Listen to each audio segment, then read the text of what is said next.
दोस्तों, एक बार फिर से स्वागत है आपका आरंभ स्टडी पॉइंट में।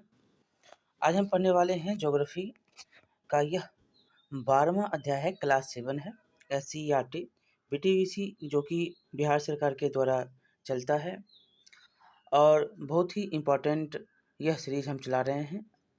यहाँ से पहले हमने 11 चैप्टर लगभग पढ़ लिए। बिहार के बारे में बहुत कुछ जानकारी हमने पहले भी ली है। तो चलिए अब देखते हैं मौसम और जलवायु के बारे में। मौसम क्या है? सलमा टेलीविजन पर स्थानीय समाचार देख रही थी।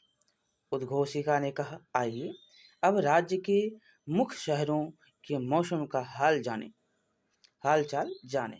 फिर स्क्रीन पर इस तरह की तालिका देखने लगे। आप तो लगभग सुबह सुबह देखते भी होंगे कि जो मौसम दृश्य के साथ आपको पटना हो या आप झारखंड को देखते हैं, यूपी है, जो भी राज्य है, राज्य का मौसम आपको दिखाया जाता है।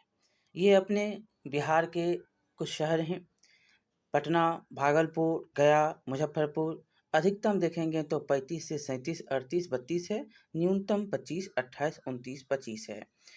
ये आपका सेल्सियस में है। उद्घोषिका ने इसे पढ़कर सुनाया और कहा, आज कहीं कहीं आसमान में बादल भी छाए रहेंगे। अगले 24 घंटे में पटना और उसके आसपास के क्षेत्रों में वर्षा होने की संभावना है। आपको पता है कि बिहार सरकार के द्वारा ऐप लॉन्च किया गया है, मौसम ऐप। आप उससे 24 घंटा पहले जो है, 4-5 दिन पहले भी जो है सूचना प्राप्त कर सकते हैं। सिग्नल दे देगा लेकर आपको कि यहाँ यहाँ का मौसम क्या हाल है। 24 घंटा पहले ऐसे भी आपको सूचना दिया जाता है और साथ ही साथ अब जो है उसको थोड़ा सा मॉडिफाई किया गया है और 4 से 5 दिन पहले आपको अच्छी तरह से सिग्नल दिया जाएगा कि आपके मतलब शहर का मौसम कैसा रहेगा। मौसम ऐप का उपयोग करिएगा और यह हाल ही में ऐप लॉन्च हुआ है। चलिए, ये हो गया आपका। अब है कि तभी सलमा का भाई सलीम बोल उठा, दीदी, जब बिहार राज्य एक है तो फिर सभी जगह का तापमान एक जैसा क्यों नहीं? सलमा ने जवाब दिया, बिहार का विस्तार बड़े क्षेत्र में है। उसमें अनेक गांव, शहर एवं जिले हैं। हर क्षेत्र में मैदान, जंगल, पठार, नदियां, शहर, तालाब आदि एक जैसे नहीं हैं। इसलिए तापमान भी एक जैसा नहीं है। सलीम ने पूछा, दीदी, क्या सिर्फ तापमान में ही अंतर होता है? यहाँ पर देख सकते हैं कि क्रियाकलाप में रेडियो या टेलीविजन द्वारा प्रसारित जो भी समाचार होता है उसको सुनिए और तापमान एवं वर्षा से संबंधित सूचनाओं का संकलन कीजिए। आगे है कि सलमा बोली, नहीं भाई, तुमने समाचार में अभी अभी सुना नहीं कि वर्षा की जानकारी बता रहे थे। अगली बार जब समाचार सुनेंगे तो ध्यान देना कि वे मौसम के अंतर्गत कौन कौन सी जानकारी देते हैं। सलीम पूछ बैठा, दीदी, यह मौसम क्या होता है? सलमा सोच में पड़ गई। अचानक उसके दिमाग में एक विचार आया। वह पिताजी के कमरे में गई और भूगोल का शब्दकोश निकालकर मौसम के बारे में पढ़ने लगी। उसमें क्या लिखा था? तो किसी निश्चित स्थान पर निश्चित समय में वायुमंडल की तात्कालिक दशा मौसम कहलाती है। क्या है? निश्चित स्थान पर, चाहे वह पटना हो, निश्चित समय पर 4 से 5 बजे हो, वायुमंडल में तात्कालिक दशा, वहाँ मौसम कैसा, मतलब जो गर्मी है, बारिश होने वाली है, तात्कालिक जो है दशा, वही मौसम कहलाती है। ठीक है, अब आगे चलेंगे। दोनों बार बार पढ़ते रहे पर उन्हें कुछ समझ में नहीं आया। तब पिताजी के पास गए और पूछा, पिताजी, मौसम किसे कहते हैं? पिताजी ने समझाया, बेटा, निश्चित स्थान का अर्थ है किसी शहर या गांव की भौगोलिक स्थिति से, और समय का अर्थ है उस स्थान का स्थानीय मानक समय, तथा वायुमंडलीय दशा का अर्थ है आकाश की स्थिति। इस तरह से धूप, बादल, नमी, आर्द्रता, वायु का वेग या दिशा इत्यादि आते हैं। इस दशाओं का सम्मिलित रूप मौसम को दर्शाता है। जिसमें आपको बादल, धूप, आर्द्रता, नमी, ये सारे वेग, दिशा जो भी आते हैं, ये सम्मिलित रूप ही जो है मौसम को दर्शाता है। सलीम ने कहा सलीम और सलमा ने कहा पूछा फिर से कि मौसम में स्थान और समय का क्या महत्व है। पिताजी ने कहा देखो, मौसम एक परिवर्तनशील तत्व है जो स्थान और समय के अनुसार परिवर्तित होता है। कौन? तो मौसम। इसीलिए इसे स्थान या और समय के संदर्भ में जाना और व्यक्त किया जाता है। क्यों? तो आपने समझ लिया मौसम क्या है। तो मौसम एक परिवर्तनशील तत्व है जो स्थान और समय के अनुसार परिवर्तित होता है। तो इसीलिए जो है इसे स्थान और समय के संदर्भ में जाना और व्यक्त किया जाता है। उन्होंने अखबार में छपे आज का तापमान कॉलम को दिखाते हुए कहा, पता करो कि इनमें इसमें किन किन बातों की जानकारी दी गई। कॉलम देखते हुए सलमा ने बताया, पिताजी इसमें तो कई स्थानों पर तापमान, वर्षा, आर्द्रता, सूर्य का प्रकाश, आकाश के बादल, हवा की दिशा एवं गति की जानकारी दी गई है। क्या है? यही मौसम है। इसमें तापमान, वर्षा, आर्द्रता, सूर्य का प्रकाश, आकाश में बादल, हवा की दिशा, गति, ये सारी जानकारी आपको दी जाती है। पिताजी ने स्पष्ट किया कि मौसम के तहत हम इन सभी की बात करते हैं।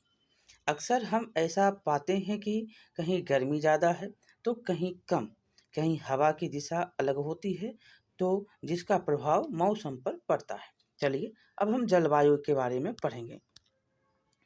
जलवायु। सलीम ने कहा, पिताजी मैंने पढ़ा था कि भारत की जलवायु मानसूनी है। मेरी समझ में यह बात नहीं आती कि जलवायु क्या है। सलमा बोल पड़ी, मेरी मैडम ने बताया था कि किसी स्थान में लंबे समय तक रहने वाली मौसम की औसत दशा को जलवायु कहा जाता है। मतलब आप पटना शहर में रह रहे हैं, वहाँ जो है लंबा समय मतलब गर्मी 3 से 4 महीने है, तो ये क्या हो जाएगा? औसत दशा हो जाएगा। औसत मतलब 3 से 4 महीने आपका लगभग जो है गर्मी भी है, बारिश भी होती है, लेकिन औसत रूप से क्या है? ज़्यादा गर्मी है। तो किसी स्थान में लंबे समय तक रहने वाली मौसम की औसत दशा को क्या बोलते हैं? जलवायु कहते हैं। पिताजी ने कहा ठीक है, बहुत ठीक सलमा। किसी स्थान की जलवायु का पता करने के लिए लंबे समय मतलब सामान्यतः 33 वर्षों तक वहाँ के तापमान की स्थिति, वर्षा की मात्रा, पवन की दिशा इत्यादि का अवलोकन कर एक औसत निकाल लिया जाता है। हमने 3-4 महीने बोले थे, लेकिन आप याद रखेंगे हमने थोड़े से माह के बारे में बोला था। जो आप देखते हैं कि 3-4 महीने आपको पूरे गर्मी रहती है, मतलब गर्मी का मौसम है। लेकिन जब आपको पूरे मौसम की जानकारी प्राप्त करनी हो, तो सामान्यतः मौसम का औसत निकालने की बात हो, तो यह 33 वर्षों का होता है। कितना? 33 वर्षों का। वहाँ के तापमान, जहाँ पर आप रह रहे हैं, वहाँ के तापमान की स्थिति, वर्षा की स्थिति, पवन दिशा की स्थिति, ये सारे का अवलोकन करके एक औसत निकाल लिया जाता है। तो ये बात आप समझ गए होंगे किस तरह से औसत निकाला जाता है, मौसम की औसत दशा कैसे निकाली जाती है और जलवायु किसे कहते हैं। आगे है, पिताजी ने पूछा, सलमा क्या कभी जगहों की जलवायु सभी जगहों की जलवायु एक ही तरह की होती है? सलमा ने सोचते हुए जवाब दिया, नहीं। जब मौसम अलग अलग होता है तो जलवायु एक तरह कैसे हो सकता है? सलीम ने पूछा, यह जलवायु अलग अलग क्यों होती है? हमने चित्र में जो है आपको पहले भी बताया था कि ऊपर का भाग शीत होता है, बीच का समशीतोष्ण, और यहाँ उष्ण जो दिख रहा है, यहाँ पर बहुत ज़्यादा गर्मी होता है विषुवत वृत्त में, और नीचे में दक्षिण समशीतोष्ण है और दक्षिण शीत है, और सबसे नीचे ध्रुव होता है जहाँ पर बर्फ होते हैं, जमे दिन रात बराबर होता है। मतलब दिन रात में जो है यहाँ पर आपको सूर्य मिलते ही नहीं हैं। और ये आप कर्क रेखा 23.5 डिग्री देख रहे हैं और मकर रेखा 23.5 डिग्री, और 0 डिग्री होता है क्या? तो विषुवत होता है, और 23 डिग्री तक मकर और 23 डिग्री के कर्क के बीच में जो है आपको गर्मी ज़्यादा लगती है। ऊपर समशीतोष्ण है और सबसे ऊपर शीत और ध्रुव है, उत्तर ध्रुव। ये हमने पृथ्वी के तापमान के बारे में पहले भी पढ़ा है। चलिए पिताजी ने कहा, विश्व के अलग अलग भागों में जलवायु की दशाएं अलग अलग पाई जाती है। इसका मुख्य कारण क्या है? तो जलवायु को प्रभावित करने वाले कारक, जिनमें से कुछ यहाँ पर आपको मुख्य बातें दी गई हैं, मुख्य कारक यहाँ पर शामिल हैं। देखेंगे कौन कौन जलवायु को प्रभावित करते हैं। याद रखिएगा, पहला है अक्षांशीय स्थिति, दूसरा है समुद्र तट से दूरी, तीसरा पर्वतों की दशा का अवरोध, चौथा आपका समुद्री धाराओं की दिशा, पवन की दिशा, समुद्र तल से ऊंचाई, तापमान। ये 7 आपको जो मुख्य कारक हैं जलवायु को प्रभावित करने वाले, अक्षांशीय स्थिति भी, समुद्र तट से दूरी, पर्वतों की दिशा व अवरोध, समुद्री धाराओं की दिशा, पवन की दिशा और समुद्र तल से ऊंचाई और तापमान। ये याद रखिएगा, यहाँ से आप पूछा जा सकता है कि मुख्य कारक इनमें से कौन नहीं है।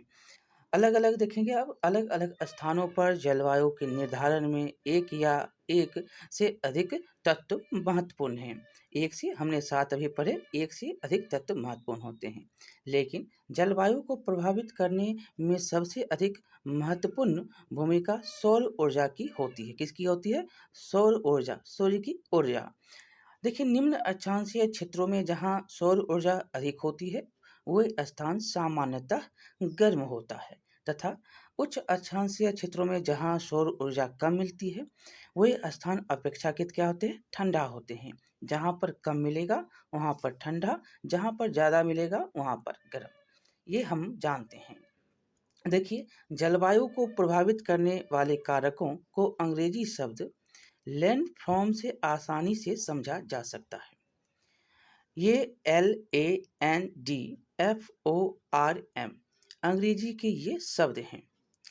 लेटीट्यूड अक्षांश, L से, A से एल्टीट्यूड ऊंचाई, N से होता है नियर फोर्स, फ्रॉम सी मतलब आपका क्या है? समुद्र से निकटता, और D से डायरेक्शन ऑफ विंड मतलब पवन की दिशा, F से फॉरेस्ट मतलब वन, और O से ओशियन करेंट मतलब समुद्री धाराएं, R से रेन मतलब वर्षा, और M से माउंटेन मतलब पर्वत।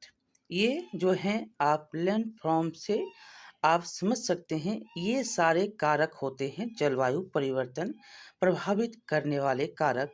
अक्षांश, ऊंचाई, समुद्र से निकटता, पवन की दिशा, वन, समुद्री धाराएं, वर्षा और पर्वत।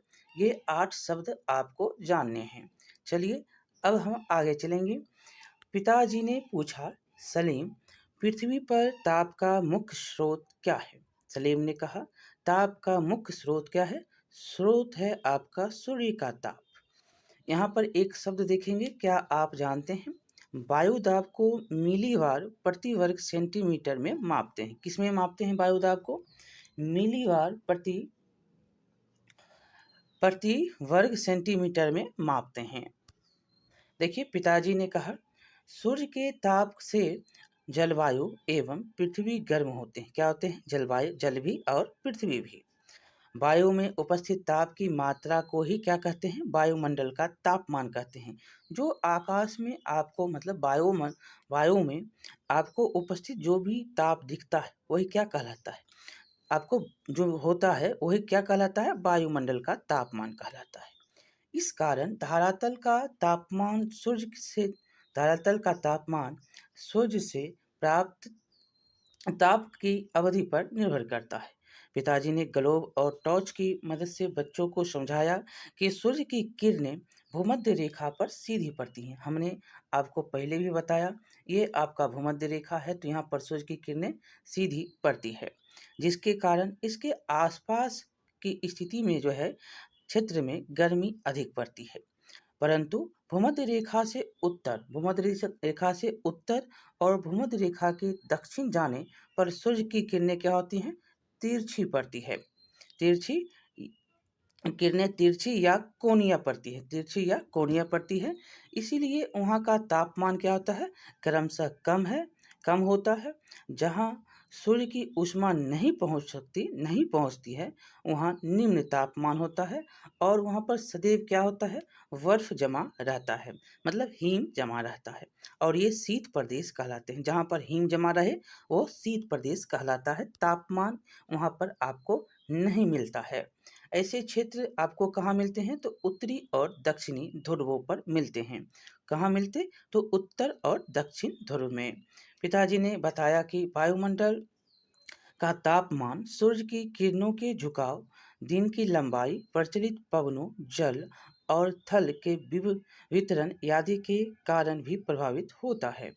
तो सूर्य की तापमान के झुकाव देखेंगे तो सूर्य की तापमान का जो झुकाव होता है कि सूर्य की किरणों के झुकाव, दिन की लंबाई, जो आप देखते हैं कि जब उत्तर में पड़ता है तो क्या होता है, तो दिन लंबा, जब दक्षिण में पड़ता है वो कर्क रेखा की ओर पड़ेगा तब, तो दिन लंबा कहाँ, भारत की ओर अब देख रहे हैं। और जब ये पड़ेगा दक्षिण की ओर मकर रेखा से, तो ये क्या होगा, दक्षिण में ऑस्ट्रेलिया में जाएंगे तो यहाँ पर दिन लंबा। जहाँ पर सूर्य की किरणें ज़्यादा पड़ेगी वहाँ पर दिन की लंबा क्या होंगे, ज़्यादा होंगे और कम कहाँ होंगे, जहाँ कम पड़ेंगे। चलिए आगे हम चलते हैं, देखिएगा दिन की लंबाई भी और तापमान भी और उसके बाद जल और विवरण का भी जो है यहाँ पर कारण प्रभावित होता है। क्या आप जानते हैं, यहाँ पर हम पढ़ेंगे, क्या आप जानते हैं वायु की ऊर्ध्वाधर गति को वायु धाराएं मतलब एयर करेंट कहा जाता है। ऊर्ध्वाधर गति जो होती है वो क्या कहलाती है, एयर करेंट कहलाती है। और उच्च दाब से निम्न दाब की ओर होने वाली वायु की गति पवन कहते हैं। क्या कहते हैं, उच्च दाब हुआ, निम्न दाब हुआ, ये होने वाली जो गति होगी ये क्या कहलाएगा, ये जो है गति को हम पवन कहते हैं। किसको पवन कहते हैं, तो उच्च दाब से निम्न दाब की ओर होने वाली वायु की गति को पवन कहते हैं। अब हम पढ़ेंगे वायु दाब के बारे में। किसके बारे में, वायु दाब के बारे में।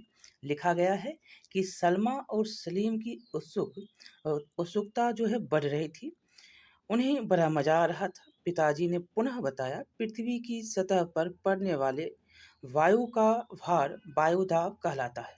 मतलब पृथ्वी की ये सतह है तो यहाँ पर पड़ने वाले वायु का भार क्या कहलाएगा, वायु दाब कहलाएगा। ऊंचाई की ओर जाने पर वायुदाब घटता है, ऊंचाई जाएंगे तो वायुदाब घटेगा। और वहीं समुद्र तल पर वायुदाब सर्वाधिक होता है। समुद्र तल पर क्या होता है, वायुदाब ज़्यादा होता है। ये याद रखिएगा, क्वेश्चन यहाँ से बहुत बार पूछा है। क्योंकि पृथ्वी पर पृथ्वी पर हर जगह वायुदाब एक जैसा नहीं होता, पृथ्वी पर एक जैसा वायुदाब हर जगह नहीं होता, जिससे विभिन्न जो हैं दाब क्षेत्र बनते हैं। वायुदाब में अंतर के कारण ही पवनें उत्पन्न होती हैं और निश्चित दिशा में चलती हैं। क्या होता है, वायुदाब में अंतर है तभी तो, मतलब वायु में कहीं ज़्यादा कहीं कम दाब पड़ता है, भार होता है, मतलब वायु का भार कहीं ज़्यादा है कहीं कम है। ये वायु दाब का अंतर होने के कारण ही पवन उत्पन्न होता है और निश्चित दिशा में यह बहता है। यहाँ पर चित्र देखेंगे वायु दाब की पेटियों के बारे में। जो वायु दाब आपको यहाँ पर दिख रहा है इस दिशा में बह रहा है, इस दिशा में है और इस दिशा में उत्तर की ओर है, पूरब की ओर है, पश्चिम की ओर है। ये भूमध्य देख रहे हैं, भूमध्य रेखा है। नीचे की ओर जब चलते हैं तो कर्क रेखा की ओर जो है भूमध्य रेखा की ओर बहता हुआ, और आपको मकर में देखते हैं तो ये भी भूमध्य रेखा के ऊपर से बहता हुआ। और जब आप समशीतोष्ण शीतोष्ण की ओर जाते हैं तो यह जो है ऊपर की ओर उत्तर की ओर बहता हुआ, और जब ध्रुवीय क्षेत्र में आते हैं तो वो नीचे की ओर बहता है। तो ये भाग हो गया उत्तरीय ध्रुव के बारे में। निचले दक्षिण ध्रुव जो है वो ऊपर जाएगा, जो यहाँ पर देखे थे नीचे आ रहा है वही क्या होगा, ऊपर जाएगा। तो ये आप जो है वायुमंडल की पेटी को समझ सकते हैं। आगे चलेंगे कि अधिक तापमान वाले क्षेत्रों में हवा गर्म होकर क्या होती है, ऊपर उठती है। जहाँ पर अधिक तापमान है, आप धुआं मतलब आग जलाते होंगे तो तापमान क्या होता है, ज़्यादा होता है। तो धुआं आपको दिखता होगा कि ऊपर जा रहा है ना। जब आप घोड़ा जलाते हैं, घोड़ा मतलब आप जो है गर्मी के ठंडी के दिनों में या गर्मी के दिनों में ही मच्छर भगाने के लिए घुरा जलाते हैं, तो देखते होंगे कि ताप वहाँ पर आग जला तो धुआं कहाँ जा रहा है? ऊपर उठ रहा है। क्या होता है? ऊपर उठता है। तो ये तापमान अधिक होने के कारण ही हवा जो है, हवा गर्म होकर क्या होता है? ऊपर उठती है, जिससे निम्न वायुदाब का एक क्षेत्र बन जाता है। क्या होता है? जब यह ऊपर उठेगा तो निम्न वायु दाब होगा। हल्का है तो तभी उठ रहा है ना। वायु हमेशा जो है, वायु हमेशा अधिक वायु दाब वाले क्षेत्र से कम वायु दाब वाले क्षेत्र की ओर जाता है। जहाँ पर कम वायु दाब होगा वहीं पर वो प्रवेश करेगा। मतलब वायु जो है हमेशा अधिक वायु दाब वाले क्षेत्र से कम वायु दाब वाले क्षेत्र की ओर चलती है। जहाँ पर कम होगा वो चलेगा, अधिक से कम की ओर चलेगा। वायु की गति जो है वायु दाब में अंतर से निर्धारित होती है। किसके? तो कैसा वायु दाब का प्रभाव है उस हिसाब से वो निर्धारित होता है वायु का गति। निम्न वायु निम्न दाब जो है बादल युक्त आकाश एवं नम्र मौसम बनाता है। जब निम्न होगा तो क्या होगा? ये बादल युक्त आकाश बनाएगा और नम मौसम बनाएगा, बारिश होने की संभावना होगी। कम तापमान वाले क्षेत्रों में वायु क्या होगी? ठंडी होती है, जो सघन होकर उच्च दाब का क्षेत्र बनाती है। सघन मतलब सात होकर जो है उच्च दाब वाली क्षेत्र ये बनाती है, क्योंकि इसके प्रभाव से पवनें बाहर की ओर चलती हैं, जिसके कारण आकाश साफ नजर आता है। ये क्वेश्चन यहाँ से पूछा गया है, ध्यान दीजिएगा। एक बार हम पुनः आपको यहाँ से चलते हैं। वायु की गति वायु दाब में अंतर से निर्धारित होती है। किससे? वायु दाब में अंतर से निर्धारित होता है। और निम्न दाब वायु युक्त आकाश एवं नम मौसम पैदा करता है। अगर उसका दाब कम है तो क्या होगा? तो वह निम्न दाब अगर है तो बादल युक्त आकाश और नम मौसम होगा, मतलब बादल युक्त बादल नहीं रहेंगे, निम्न होगा तब। और कम तापमान वाले क्षेत्र में जो है वायु ठंडी होती है। जहाँ पर कम तापमान होगा क्या होता है? वायु ठंडी होती है, जो सघन होकर उच्च दाब का क्षेत्र बनाती है। जब ये साथ होते हैं तो क्या होते हैं? उच्च दाब वाले क्षेत्र बनाते हैं। और क्योंकि इसके प्रभाव से जो है पवनें बाहर की ओर चलती है। जब उच्च दाब बनेगा तो क्या होगा? पवन बाहर की ओर गति करेगा। जब ये बाहर की ओर जाएगा तो आपको आकाश क्या दिखाई देगा? साफ दिखाई देगा। ठीक है। देखिए, क्या आप जानते हैं गर्मी के दिनों में बिहार में चलने वाली गर्म हवा को लू कहते हैं। अभी आपको लू चलता हुआ दिखता होगा। जून के महीने में अधिकतर आपको लू, मई के अंतिम जो है सप्ताह में, जो मई और जून में लगभग आपको लू चलते हुए दिखाई देते हैं। लू आपको लगता है तो आपको बहुत सारे बातें बताई जाती है कि धूप में नहीं निकलना है और घर में जितना हो सके रहें, सुबह और शाम ही जो है निकलें, दोपहर को ना निकलें। चलिए, अब हम चलेंगे पवन के बारे में जानेंगे। पवन किसे कहते हैं? पिताजी ने बच्चों के सामने एक नया सवाल रखा, पवन क्या है? सलीम ने जवाब दिया, जब वायु चलता है तो हम इसे महसूस करते हैं। गतिशील क्षैतिज वायु को पवन कहते हैं। क्या है? गतिशील क्षैतिज वायु को क्या कहते हैं? पवन कहते हैं। हम उसका अनुभव करते हैं। देखिए, यहाँ पर कुछ और बातें हम यहाँ पर आपको बताएंगे जो कि विश्व की मुख्य स्थानीय पवनें। देखिए, लू विशाल मैदान जो कि भारत में, चिनूक दक्षिण कनाडा ये पवनें हैं। चिनूक दक्षिण कनाडा, बिलीविती ये कहाँ? बिलीविती ये पूर्वी ऑस्ट्रेलिया, टोर्नेडो या डरिकेन ये अटलांटिक महासागरीय पर्वत, और टारफून जो है पूर्वी प्रशांत महासागर, और काल वैशाखी बंगाल की खाड़ी। भारत में दो, भारत में है, एक लू है जो विशाल का मैदान भारत में, और एक काल वैशाखी बंगाल की खाड़ी भारत में। ये स्थानीय पवनें हैं। चिनूक जो दक्षिण कनाडा का है, बिलीविती जो पूर्वी ऑस्ट्रेलिया का है, टोर्नेडो और डरिकेन जो है अटलांटिक महासागरीय क्षेत्र का है, और टाटफून जो है ये पूर्वी प्रशांत महासागरीय क्षेत्र का है। अब हम आगे चलेंगे। हमने पवन के बारे में जाना कि गतिशील क्षैतिज वायु को पवन कहते हैं। सलमा ने कहा, हाँ, जाड़े के दिनों में नवंबर दिसंबर में काफ़ी ठंडी पवनें चलती हैं, जबकि मई जून गर्मी में तो शरीर को जला देने वाली गर्म पवनें चलती हैं। पवन मुख्यतः 3 प्रकार के होते हैं। कितने? तो 3। कौन-कौन से होते हैं? अस्थायी अस्थायी पवनें, मौसमी पवनें और स्थानीय पवनें। पवन कितने प्रकार के? 3 प्रकार के। अस्थायी, मौसमी और स्थानीय। अस्थायी पवन किसको कहते हैं? ये पवनें जो हमेशा एक निश्चित दिशा में चलती हैं, वे पवनें पृथ्वी की घूर्णन गति के कारण उत्पन्न होती हैं। कौन? तो अस्थायी पवनें। एक निश्चित दिशा पृथ्वी के घूर्णन के कारण।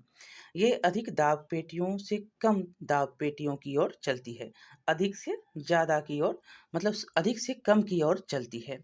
इसमें आपको पछुआ तथा पूर्वी पवनें, अस्थायी पवनें, ये क्वेश्चन पूछा गया है कि अस्थायी पवनें कौन है?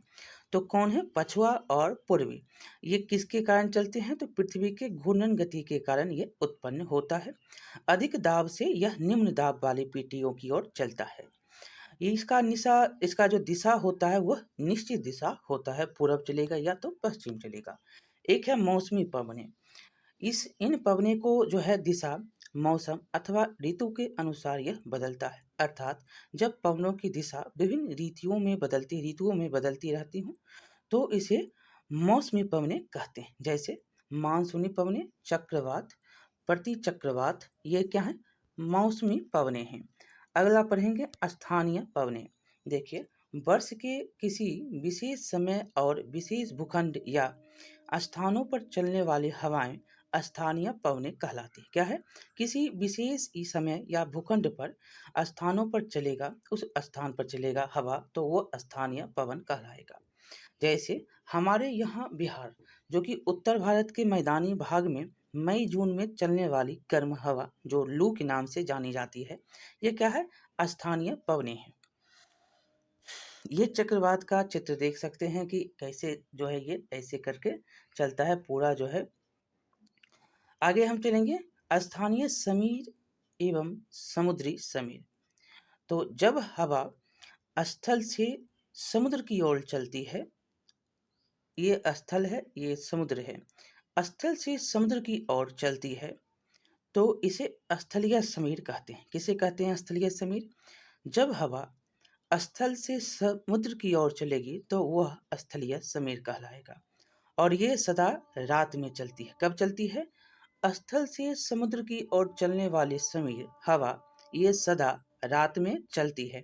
याद रखेंगे, जब हवा समुद्र से स्थल की ओर चलेगी तो ये समुद्री समीर कहलाएगी और यह सदा दिन में चलती है। बहुत ही सिंपल आपको यहाँ पर बताया गया। समुद्री समीर हमेशा दिन में समुद्र से स्थल की ओर, और स्थलीय समुद्र हमेशा रात में स्थल से समुद्र की ओर। बस इतना ही बात आपको याद रखना है। ये समीर मतलब हवा, ये आपको याद रखने। बहुत बार क्वेश्चन पूछे गए, यहाँ से कंफ्यूजन नहीं रखनी है। अब देखेंगे कुछ सामान्य मौसम घटनाएं क्या होती है। मौसमी घटनाएं क्या क्या हैं? देखिए, लिखा गया है कि पिताजी ने कहा, संपूर्ण विश्व में मौसम संबंधी अनेक घटनाएं होती हैं जिसका व्यापक प्रभाव स्थानीय लोगों के जीवन पर पड़ता है। इनमें से मुख्य जो है घटनाओं के विषय में मैं तुम्हें बताता हूँ। पहला, चक्रवात। एक एक बात को आप ध्यान से सुनिएगा। चक्रवात। पिताजी ने बच्चों से पूछा कि क्या पवन की गति हर वक्त एक तरह होती है? सलीम सलमा एक साथ बोले, नहीं। पवन की गति क्या होती है? एक समय हमेशा नहीं चलती है एक साथ। पवन की गति जो हर वक्त जो है एक तरह नहीं होती है। पापा ने कहा, कई बार चक्रवात चलते हैं। ये तूफानी हवाओं के जो है गति, तूफानी हवाओं के अति शक्तिशाली भंवर के समान होते हैं। उनके केंद्र में एक कम दबाव का क्षेत्र होता है। ये देख रहे हैं, ये कम दबाव का क्षेत्र है जिसे चक्रवात की आंख कहा जाता है। क्या कहते हैं? जहाँ कम दबाव का क्षेत्र होगा उसको चक्रवात की आंख कहते हैं। इसके चारों ओर क्रमशः बढ़ते हुए दबाव का क्षेत्र होता है। जिनसे हवाएं तेजी से घूमती हुई केंद्र की ओर बढ़ती है। ये देख रहे हैं कम दबाव का क्षेत्र ये केंद्र है और उसके चारों तरफ आपको हवाएं घूमते हुए नजर आ रही हैं। चित्र को देखिएगा, ये घूमते हुए केंद्र की ओर बढ़ती है और इस प्रकार एक घूमती हुई हवा का भंवर सा उत्पन्न होता है। जब ये घूमेगा तो हवा का भंवर ये उत्पन्न होगा और इन हवाओं की गति जो है कभी-कभी 100 किलोमीटर प्रति घंटा से अधिक होती है। बहुत से चक्रवातों को विभिन्न देशों में विभिन्न नामों से जाना जाता है। चक्रवात किसे कहते हैं? तो हमने जाना कि तूफानी हवाओं के अति शक्तिशाली भंवर के समान जो होता है और यह केंद्र में कम दाब वाला क्षेत्र होता है जिसको आप चक्रवात कहते हैं। जिसे आप क्या कहते हैं? चक्रवात कहते हैं। जब ये बढ़ते दबाव का क्षेत्र चारों तरफ चारों और क्रमशः बढ़ते हुए दबाव का क्षेत्र होता है, जिनसे क्या होता है तो हवाएं तेजी से घूमते हुए केंद्र की ओर बढ़ती है और इस कारण इस प्रकार जो है एक घूमती हवा का भंवर उत्पन्न होता है और इन हवाओं की गति 100 से भी अधिक किलोमीटर प्रति घंटा हो सकती है। और बहुत से चक्रवातों को विभिन्न देशों में बहुत ही नामों से जाना जाता है, निम्न नामों से। जैसे यहाँ पर देखेंगे काल वैशाखी, लैला, हरिकेन, कैटरीना, रीटा, टाइफून, ये किसके नाम हैं? तो चक्रवात के नाम हैं। याद रखिएगा, भारत में 2010 ईस्वी में काल वैशाखी एवं लैला नाम के 2 चक्रवात आए। अभी भी आपको चक्रवात देखने को मिलते हैं। अभी करंट में आप चक्रवात के नाम को याद रखिएगा। यहाँ से क्वेश्चन पूछे जा सकते हैं, कहाँ से चक्रवात उठा, किस घाट समुद्र एरिया से, ये याद रखना है। चलिए आगे हम चलते हैं। जो है सभी देशों के नाम आपको याद रखना है। कहीं कहीं देशों के नाम भी पूछ देता है कि कहाँ किस देश से ये चक्रवात उठे हैं। काल वैशाखी, लैला ये तो भारत के हैं और हरिकेन, कैटरीना, रीटा, टाइफून जो है विभिन्न देशों के हैं। आगे है भारतीय प्रायद्वीप में आने वाले अधिकांश चक्रवात अरब सागर और बंगाल की खाड़ी से उत्पन्न होते हैं। कहाँ से? अरब सागर और बंगाल की खाड़ी से। इसके इसके प्रभाव से स्थल पर तेज बारिश एवं सागर में ऊंची लहरें उत्पन्न होती हैं। उत्तरी गोलार्ध में चक्रवात घड़ी की सुई की दिशा के विपरीत दिशा में तथा दक्षिणी गोलार्ध में सुई की दिशा में चलती है। याद रखेंगे, एंटी क्लॉकवाइज कहाँ चलता है? ये उत्तरी गोलार्ध में चलता है और क्लॉकवाइज जो है वो दक्षिणी गोलार्ध में चलता है। उत्तरी गोलार्ध में क्या चलेगा? चक्रवात की सुई जो है, घड़ी की सुई की दिशा विपरीत दिशा में एंटी क्लॉकवाइज, जबकि दक्षिणी गोलार्ध में जब जाएंगे, दक्षिणी गोलार्ध ये उत्तरी दक्षिणी ऐसे करके मानिए, तो ये जो है ये क्लॉकवाइज चलेगा, घड़ी की सुई की दिशा में चलेगा। अब हम पढ़ेंगे, देखिए क्या आप जानते हैं वर्षा संघनन का सामान्य रूप है। प्रति चक्रवात अब हम पढ़ने वाले हैं। तो चक्रवात के विपरीत जब उच्च दाब केंद्र में और निम्न दाब चारों ओर होता है।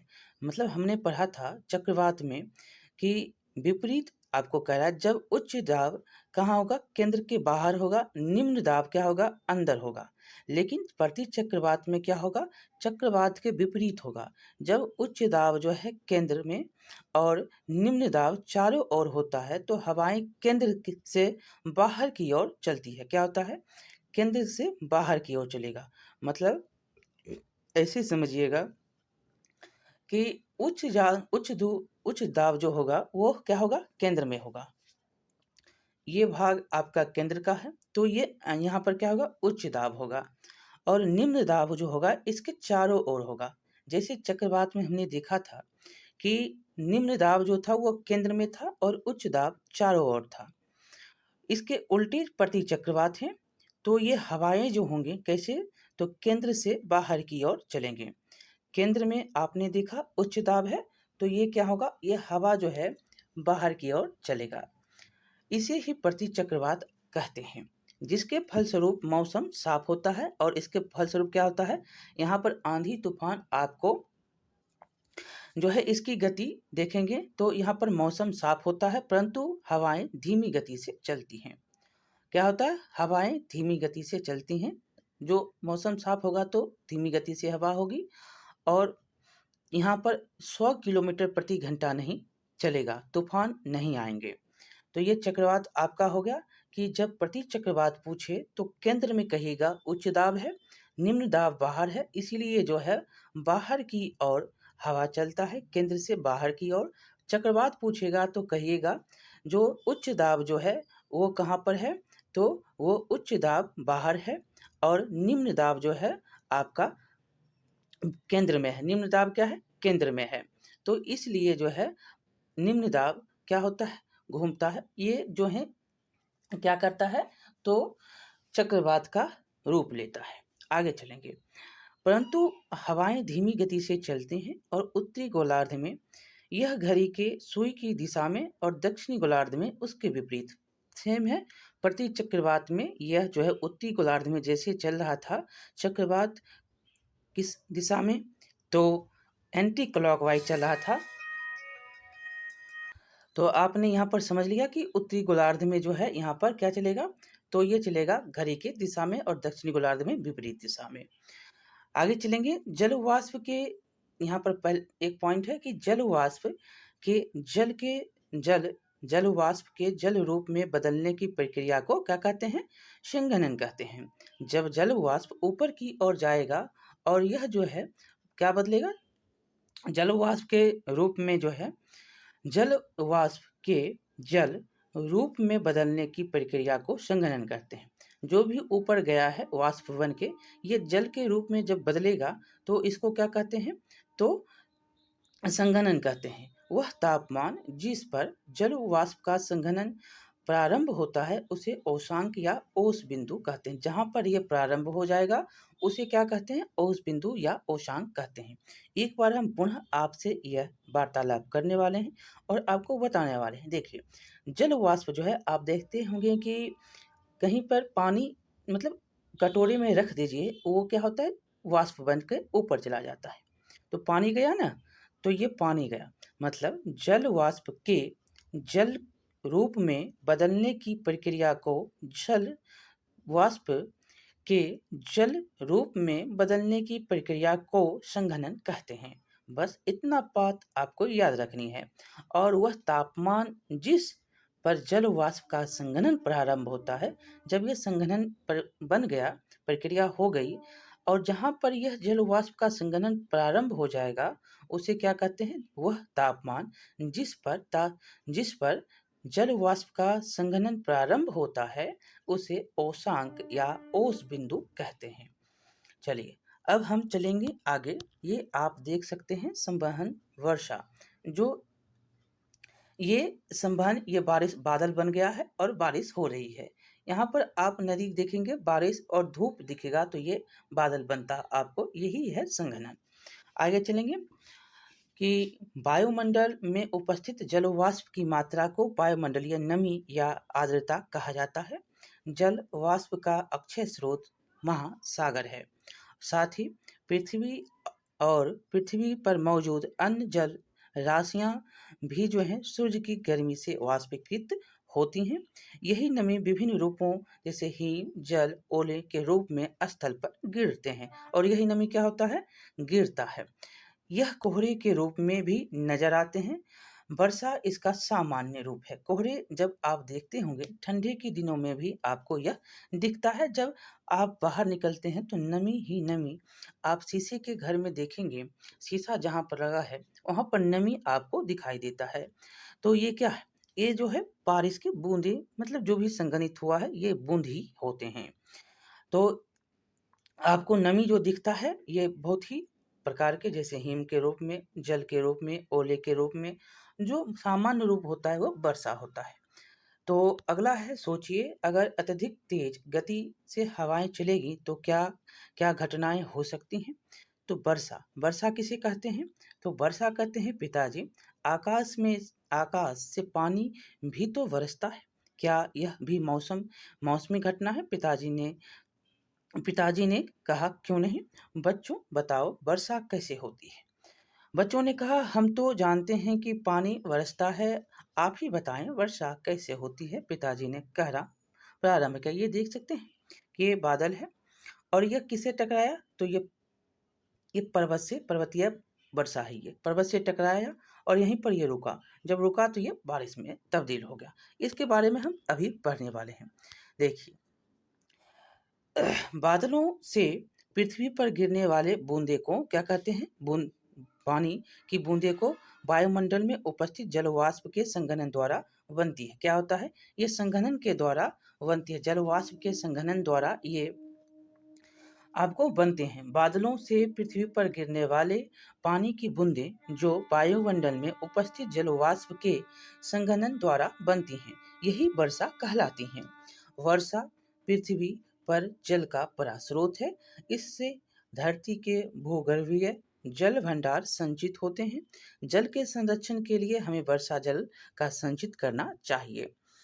और यहाँ पर देखिए, क्या वर्षा एक ही प्रकार के होते हैं? पिताजी ने बताया, वर्षा प्रकृति में तीन आधार, मतलब इसके जो प्रकृति के आधार पर तीन प्रकार के होते हैं। कितने? तीन प्रकार के। हमने ऊपर देखा पर्वतीय वर्षा, चक्रवातीय वर्षा, यहाँ पर शमनीय वर्षा, संवाहनिक वर्षा जो होते हैं उसके बारे में भी हम अब जानेंगे। तो पहला है आपका संवाहिनिक वर्षा क्या है? तो विषुवत रेखीय क्षेत्र में गर्मी अधिक पड़ती है और इस कारण गर्म भूतल के संपर्क से गर्म होने वाली हवा हल्की होकर ऊपर उठ जाती है। कहाँ पे? ये जो है जहाँ पर विषुवत रेखीय क्षेत्र है वहाँ पे। और ऊपर उठती हवा धीरे धीरे ठंडी होती जाती है। फलतः संघनन की क्रिया शुरू हो जाती है और शीघ्र ही वर्षा होने लगती है। यहाँ जो है वर्षा दोपहर बाद विषुवत रेखीय प्रदेशों में प्राय होते हैं। कहाँ पर वर्षा जो है लगभग होता है? तो विषुवत पर जो है रेखीय प्रदेशों में प्राय वर्षा होते रहता है।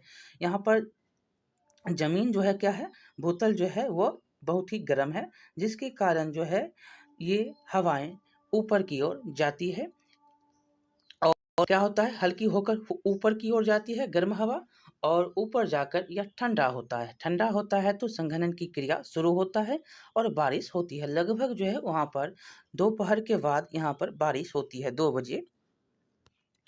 अब देखेंगे जो है पर्वतीय वर्षा। पर्वतीय वर्षा क्या है? बच्चों, आपने पहाड़ देखा होगा, पहाड़ों पर वर्षा भी अधिक होती है। जब उष्ण तथा आर्द्र पवनों के मार्ग में कोई पर्वत या ऊंची पहाड़ी अवरोध के रूप में आ जाती है, तो ये पवनें उसके ढाल के सहारे ऊपर उठने को मजबूर हो जाती है। ऊंचाई के कारण हवाएं क्या होती हैं? ठंडी हो जाती हैं, जिससे संघनन की प्रक्रिया होती है। जैसे आपका ये पहाड़ है, तो ये ऊपर की ओर उठेगा, तो हवा ऊपर की ओर गया तो यहाँ पर तो रोक रहा है, तो यहाँ पर रुकता है, तो ये जहाँ तक वो ठंडा होता है, जहाँ पर संघनन की प्रक्रिया आरंभ हो जाती है, तो क्या होता है? तो और जल वाष्प संघनित होकर वर्षा के रूप में वहीं पर गिरने लगते हैं। तो इसे ही जो है पर्वतीय कृत या पर्वतीय वर्षा कहते हैं। अगला हम पढ़ेंगे अब चक्रवातीय वर्षा के बारे में। तो निम्न दाब के क्षेत्र को भरने के लिए विभिन्न दिशाओं से अनेक पवनें आती हैं और खाली जगहों को भरने के लिए इनमें होर हो जाती है और इसके कारण ये ऊपर उठने को मजबूर हो जाती हैं। खाली जगह जो होता है, हवाएं जो बह रही हैं निम्न दाब की ओर, तो यहाँ पर हवाएं ऊपर उठती हैं। ऊपर उठने के कारण इनका तापमान क्या होता है? कम हो जाता है। जैसे ही ऊपर उठेगा तापमान कम होगा और जिससे मौजूदा आर्द्रता जो है संघनित होकर वर्षा के रूप में पृथ्वी पर बरसती है। यहाँ जो है यह वर्षा उष्णकटिबंधीय में होती है। पिताजी ने बच्चों से पूछा, ये कहाँ होती है? चक्रवर्ती उष्णकटिबंध क्षेत्र में होती है। बच्चों से पूछा, क्या आप मौसम और जलवायु के बीच संबंध समझ में आया?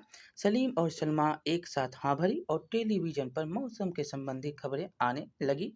दोनों बच्चे ध्यान से देखने लगे। इस प्रकार आपका चैप्टर यहाँ पर समाप्त होता है। एक दो क्वेश्चन हम करेंगे, आप देखेंगे। देखिए, वर्ष भर एक ही दिशा में बहने वाली पवनें क्या कहलाती हैं? तो ये मौसमी जो सामयिक या अस्थायी, तो वर्ष भर एक ही दिशा में बहने वाली पवनें अस्थायी पवन कहलाती है। और जो है जल वाष्प का जल रूप में बदलने की प्रक्रिया क्या कहलाता है? संघनन कहलाता है। कैटरीना क्या नाम है? तो एक चक्रवात का नाम है। तो इस प्रकार आपका चैप्टर समाप्त होता है। बहुत बहुत धन्यवाद। आप इसको लाइक करिएगा, शेयर करिएगा, सब्सक्राइब करिएगा, ज़्यादा से ज़्यादा शेयर करिएगा। हमने हर संभव कोशिश की है कि आपको सारा चैप्टर करवा दें। मिलते हैं अगले चैप्टर में। बहुत बहुत धन्यवाद, जो कि आपका अब लास्ट चैप्टर होने वाला है, ये क्लास 7 ज्योग्राफी का। ठीक है, तो बहुत बहुत धन्यवाद। मिलते हैं अगले चैप्टर। ठीक है।